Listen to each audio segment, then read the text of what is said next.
ஆண்டவராகிய இயேசு கிறிஸ்துவின் நாமத்தினாலே உங்களை நான் வாழ்த்துகின்றேன். மறுபடியுமாய் ஒரு புதிய நாளுக்குள்ளாய் நானும் நீங்களும் பிரவேசிக்கும்படியான கிருபைகளை தேவன் நமக்கு தந்திருக்கின்றார். ஒவ்வொரு நாளையும் நாம் இப்படியாக கடந்து வரும் பொழுது தேவ தயவு மாத்திரமே நம்மை பாதுகாத்து வழிநடத்தி வரக்கூடியதாய் காணப்படுகிறது. இல்லை என்று சொன்னால் இந்த உலகத்தின் ஓட்டத்திலே ஓடுகின்ற அநேக பேருடைய வாழ்க்கை, அநேக பேருடைய ஓட்டத்தை பார்க்கும் பொழுது அது பாதியிலே நின்று போய்விடக்கூடிய அளவிலே காணப்படக்கூடியதாக இருக்கிறது. ஆனால் உங்களுடைய என்னுடைய ஓட்டத்தை நாம் கிறிஸ்துவுக்குள்ளாய் நாம் ஓடும் பொழுது கர்த்தர் நம்முடைய ஓட்டத்தை அவர் சரியானபடி நாம் ஓடும்படியாக தேவன் நமக்கு கிருபை பாராட்டுகின்றார். ஆகினாலே இந்த நாளிலும் கூட ஒரு புதிய நாளை நாம் காணும்படியாக தேவன் நமக்கு உதவி செய்திருக்கின்றார். இல்லை என்று சொன்னால் நானும் நீங்களும் ஒவ்வொரு நாளும் இப்படி கடந்து வர முடியாது. அவருடைய தயவு, அவருடைய இரக்கம் நம்மை வழிநடத்துகிறதுனால் மாத்திரமே நாம் இப்படிப்பட்ட நாட்களை காண தேவன் நமக்கு அனுக்கிரகம் செய்திருக்கின்றார். இந்த நாளின் காலை வேளையிலும் கூட யோபுவின் புஸ்தகம் 23வது அதிகாரம் 14வது வசனத்தை நான் வாசிக்கின்றேன். Job chapter 23 verse 14. Job chapter 23 verse 14. எனக்கு குறித்திருக்கிறதை அவர் நிறைவேற்றுவார். இப்படிப்பட்டவைகள் இன்னும் அநேகம் அவரிடத்தில் உண்டு.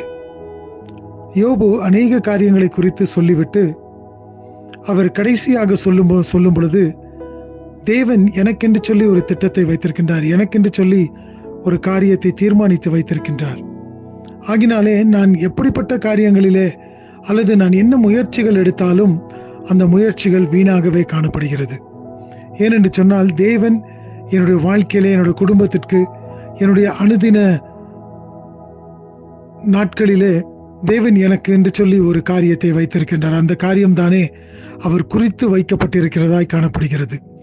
அந்த காரியத்தை தானே அவர் நிறைவேற்றக்கூடிய தேவனாக இருக்கின்றார். அது மாத்திரம் அல்லாதபடிக்கு இப்படிப்பட்டவைகள் இன்னும் அநேகம் அவரிடத்தில் உண்டு என்று சொல்லுகின்றார். அப்படி என்று சொன்னால் தேவன் நமக்கென்று சொல்லி அநேக விதமான ஆசீர்வாதங்களையும் நன்மைகளையும் வைத்திருக்கின்றார். நாம் அவருடைய நேரத்திற்கு, அவருடைய திட்டத்தின்படி, அவருடைய சித்தத்தின்படி நாம் காத்திருக்கும் பொழுது நிச்சயமாய் தேவன் தாமே நம்மை வழிநடத்த அவர் போதுமானவராய் இருக்கின்றார்.